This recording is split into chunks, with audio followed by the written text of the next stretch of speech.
Now at 5, Lamar, Missouri looks at options for the future of its aquatic center. Plus, the Boys and Girls Club partners with a Joplin restaurant to raise money. And the NTSB is analyzing the data recorder from this ship that struck Baltimore's Key Bridge before its collapse. I'm Natalie Brand with the latest on the investigation and recovery efforts. The 4 states' most watched news starts now.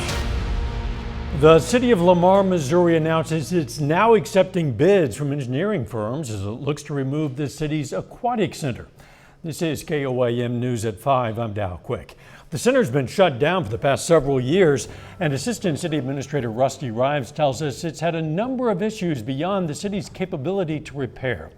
The city's now asking for bids from engineering firms to figure out how much it would cost to remove the pool and surrounding structure. At this point, there's been no decision made on what's actually going to happen with the location the facility's at. Whether a pool goes back in there, whether a different structure goes back in there. We're just trying to plan for those aspects and what the future may bring for the community. Rives says bids are due in mid-April. The council will then decide what action to take. The Eastern Shawnee tribe today broke ground on an expansion to its Shawnee Skies Training Center and Shooting Complex. The expansion will add an 8,000 square foot event center to the complex, featuring customizable seating and, they say, easy access to the shooting range. Officials say it'll be used for corporate, personal, and family gatherings and host future state and national level sporting clay competitions. You know, we've been out here about 5 years, and one thing that's really hindered us is the ability to host more than 50 people events. Reason for that being is being able to feed that many people or put people in a climate-controlled event center type. The Shawnee Skies complex is on South 705 Road in Wyandotte. Feeding Futures is the newest campaign from the Boys and Girls Club of Southwest Missouri. It's an arrangement where a restaurant donates a portion of its proceeds to the organization. The first restaurant to do so is going to be Trackside Burgers this evening, as it gives the club 15% of this evening's proceeds. I think we had 3-4 weeks to get it together. We slammed Facebook. She made an event post, and we were like, we're doing this thing. The proceeds from Feeding Futures will go to daily operations and fund the summer program. That program offers classes ranging from arts and crafts to PE with 3 meals a day from 7 a.m. to 6 p.m. We're going to have much more on the program tonight at 6. Pretty nice skies out there. Chief Meteorologist Doug Heddy. Yeah, at least warmer for us today, but still about 10 degrees below where we should be for this time of the year. But we are heading in the right direction. 54 is where we stand in Joplin, 52 in Pittsburgh. Most of us across the board, mainly into the middle 50s, but we are going to drop back near freezing once again for us later on tonight. We have pretty much clear skies. We do have some clouds to our south, a few rain showers down through central parts of Oklahoma. This is all going to slide south of the region, so we don't have to worry about that as we go through the overnight hours for us tonight. We're going to slide back through the 50s, 40s, 30s, near freezing once again. So a cold night tonight, but a warming trend continues. Thunderstorm chances by the time we get into Easter. We're going to be talking more about that here in just a bit. See you soon.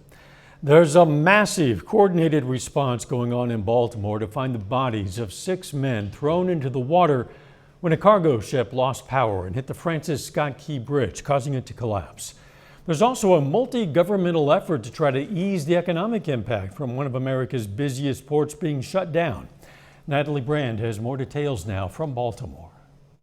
A dangerous and intense recovery effort continues to locate the construction workers who were on the Francis Scott Key Bridge at the time of its collapse. That includes Miguel Luna, a husband and father of 3. As we've moved now to a recovery effort, the same commitment that I make to the families is we are going to use every asset to bring them a sense of closure. The NTSB remains in the early stages of investigating what happened on board the Dolly cargo ship as it left the port of Baltimore overnight Tuesday, then hit a support column of the landmark bridge. The NTSB will begin interviewing personnel and analyzing evidence from the ship, including the voyage data recorder. What I hope to release later today is a timeline of events, data that we have that we can provide to the public to show what was occurring immediately prior to the strike. For now, the Port of Baltimore is closed to ship traffic as crews examine the area and then work to clear the channel. And there are underwater surveys that are happening by remotely operated vehicle. Divers will be in the water today to complete that underwater survey. Baltimore's port is one of the busiest on the East Coast and the nation's #1 hub for importing and exporting vehicles. The Port of Baltimore is an important port, so for our supply chains and for all the workers who depend on it for their income, we're going to help to get it open as soon as safely possible. Maryland's governor says the port directly employs about 15,000 workers and more than 100,000 indirectly. Natalie Brand, CBS News, Baltimore. The Navy announced it's moving 3 heavy lift cranes to Baltimore to help clear the bridge debris and open up the ship channel. A lawyer for Sean Diddy Combs is strongly criticizing the raids of 2 of his hip-hop moguls' homes in a federal sex trafficking investigation. The lawyer says Combs is innocent, pointing out that Combs was not detained. A source says guns, cell phones, and other electronics are among the items taken from the homes.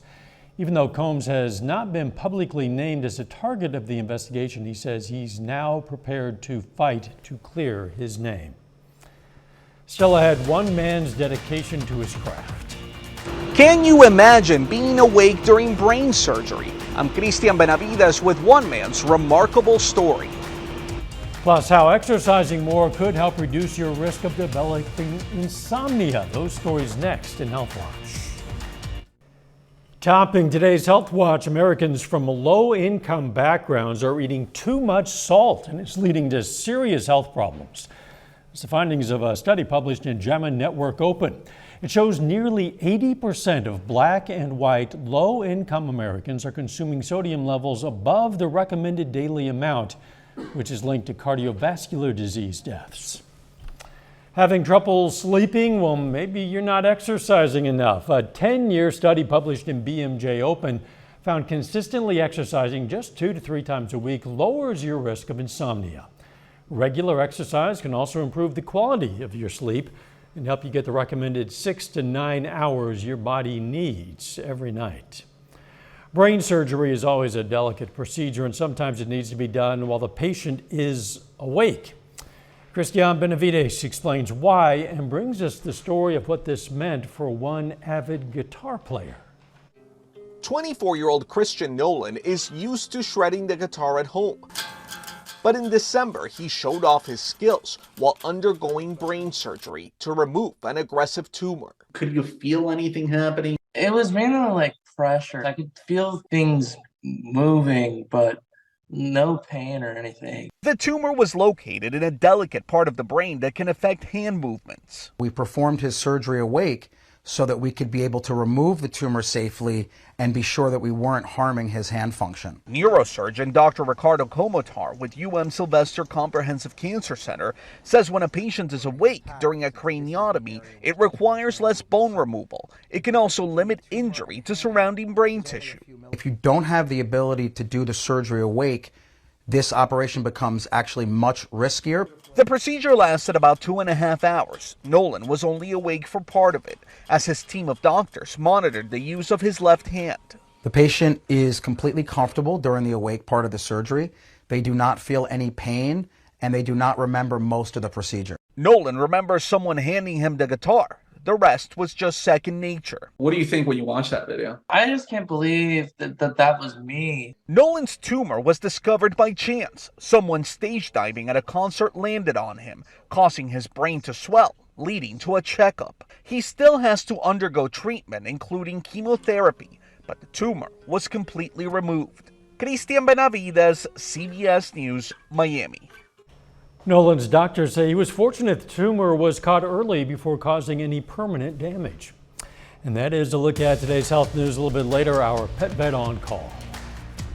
Hi, I'm Dr. Eva Dudek from Parsons Pet Hospital. Coming up, we're going to talk about cats and lilies. Plus, we have a warming trend moving in the next few days. We're going to talk about that coming up. Well, of course, a little bit warmer for us today, but still well below our average high for this time of the year, as we only went into the mid-50s for highs. But we've had quite a bit of sunshine today. Nice shot of Indigo Sky Casino and Resort just outside of Seneca, Missouri. Looks pretty good for us right now. Through the evening, we slide back through the 50s, 40s, 30s, right around freezing once again for us tonight, but not a hard freeze like we saw last night.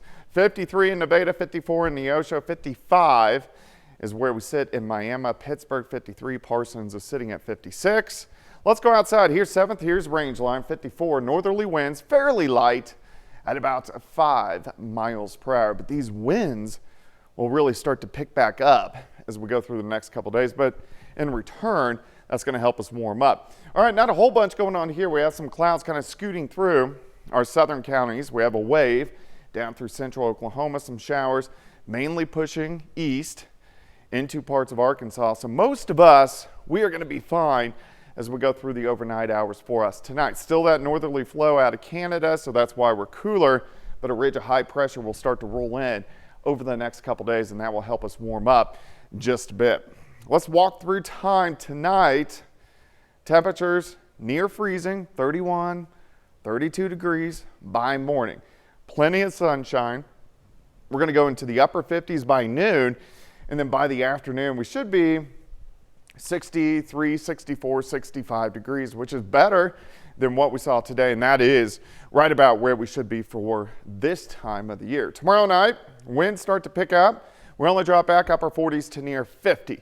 On Friday, a lot of clouds start to increase, so we'll call it partly sunny skies, but we're going to go into lower 70s for highs. It's just going to be very windy by the time we head into Friday afternoon. All right, your Thursday, 33 to start, 56 by noon.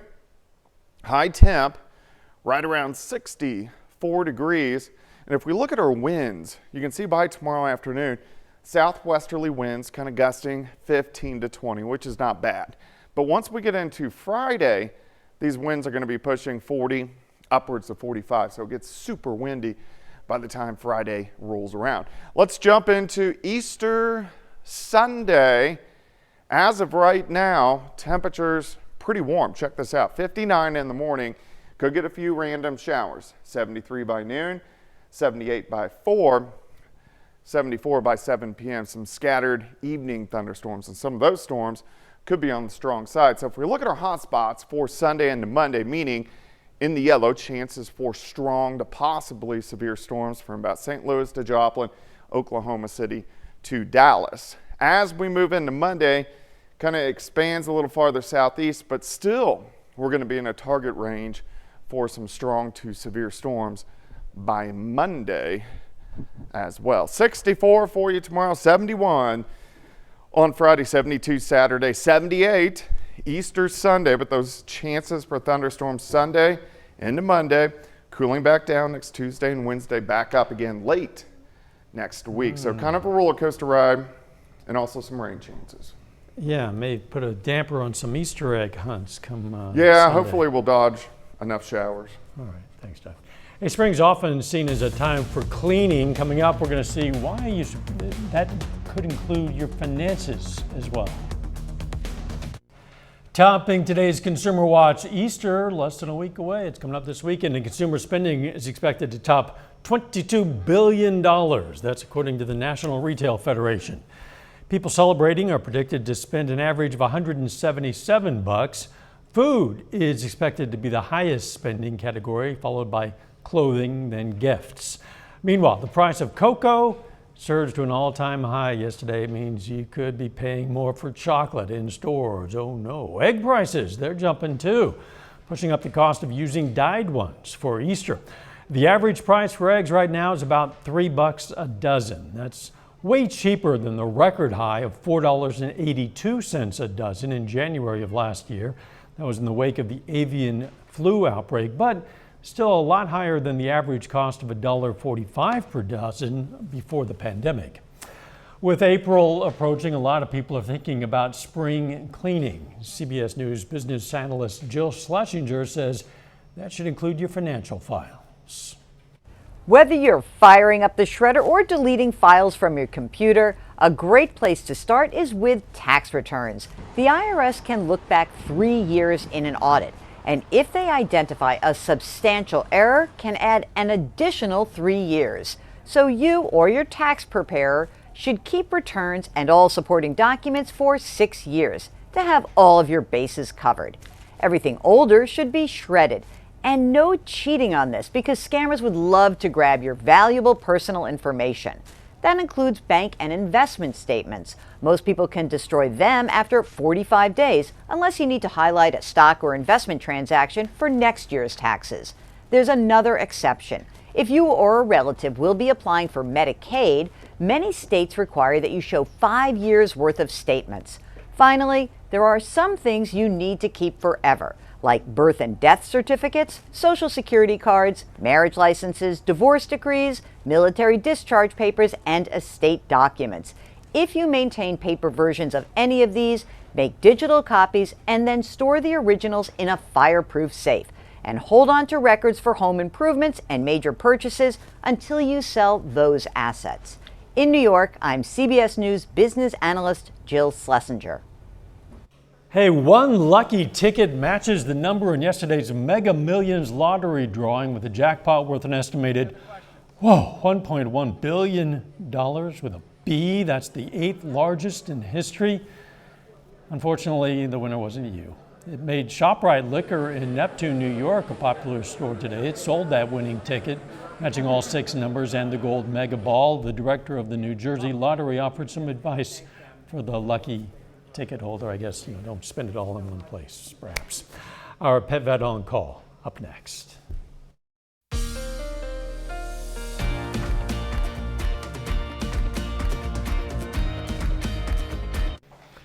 Up next on the CBS Evening News, what's behind the intense, longer allergy season? Then on KOAM News at 6, why Joplin voters next week might see volunteers at polling places ready to explain the capital improvement sales tax. Plus, Southeast School District in Cherokee, Kansas is gauging interest on moving to a 4-day school week like a lot of other districts have. And a pair of twin athletes in Riverton signed to continue their careers at the collegiate level. Stay with us. CBS Evening News and then KOAM News at 6. Some spring flowers are going to bloom soon. It's also a time when a lot of us are planting flower seeds or bulbs. And it brings us to today's question for our Pet Vet on Call. I've heard lilies can be harmful to cats. Is that true? Yes, it is true. Every single part of almost every single lily out there is very, very toxic to cats, even in small doses like licking the pollen off the flower or chewing on a leaf or lapping up some of the water runoff. So be very, very cautious with any kind of lily because it can cause fatal kidney failure in your cat. Now, if you like lilies, I understand the calla, the peace, and the Peruvian lily are safe. But if you really, really like your kitty, I'd suggest learning to like a different kind of flower. Who'd have thunk, huh? We invite questions from anyone. If you have a question, you just send it to petvet@koamtv.com. Dr. Eva Dudek from the Parsons Pet Hospital answers a different question or brings us a fun fact every Wednesday right here, KOAM News at 5. You can also find answers to previous questions on our website. All right, let's check out our picks of the litter for the week, and we have a couple of cats. First up, we have Summer on this spring day. The shelter says Summer is an adult female domestic medium hair cat. And then from the SEK Humane Society, we have Itty Bitty, a 1-year-old female short-haired cat. Yeah, Itty Bitty's a kitty. If you're looking for a pet, why not check out your local Humane Society? Cat, dog, maybe something else. You'll find them all there. Yeah. The weather is a bit chilly out there, but not bad overall. Yeah, it's going to be cold tonight. We're going to drop back right around freezing once again, but we get into the 60s, 4 highs for us tomorrow. Let's go 71 on Friday. The winds really pick up as we head into the weekend. Some thunderstorm chances Easter Sunday and then into Monday. Some of those could be strong to severe, so we'll have to keep our eyes on that over the next few days. You will. Thanks for joining us. The CBS Evening News is next, and of course, we're going to be right back here for KOAM News at 6. See you then. Let's make it a great evening.